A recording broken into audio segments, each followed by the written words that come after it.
мінекей менің бүгінгі сойып жатқан тауықтарым дайындап болдым. Бүгін 23 ноябрь.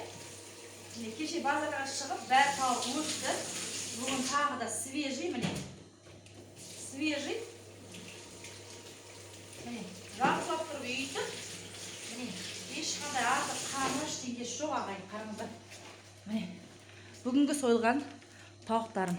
Міне, көрдіңіздер ма? Міне, мына жерде май еш болмайды, міне, көрдіңіздер ма? Аздап кішкене май болады да, қалған жері бәрі ет. Міне, қайсысын алсаңыздар осындай. Баяғыда өзімде магазиннен тауық жегім келеді ғой, ауылда өскеннен кейін тауық етін, құс етін жеп өскен бала болғанбыз.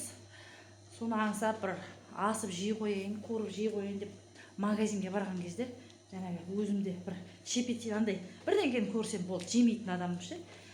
Соны ана жүндері тарчат етіп тұр екен, мынандай ше, жүндері дұрыс ұйытылмаған, сондай.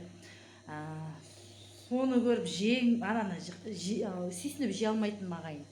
Міне менің өзімнің қолымнан шығып жатқаннан кейін ондай түк жаңағы ешқандай артық ештеңе жоқ. Міне жақсылап тұрып үйтіп, өзім жейтіндей қылып, міне халыққа осылай салып жатырмын. Міне көрдіңіздер ма? Тазалап, адал сойылған, көрдіңіздер ма?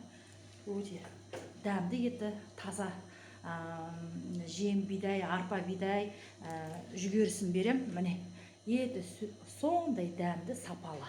Көрдіңіздер ма? Міне бүгінгі менің доставкаға апаратын тауықтарым. Доставкаға қазір уже звондап 3-4, 5 деп айтып жатыр. Кешке дейін жеткенше осы тауықты апарып берем. Бүгінгі үлгергенім осы тауықтар ағайын. Міне қайсы бірін арсаңыздар да осындай керемет, көрдіңіздер ме?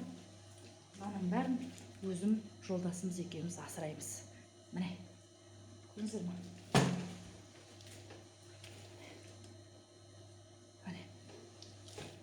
Ал бүгінгі жұмысымыз осы ағайын.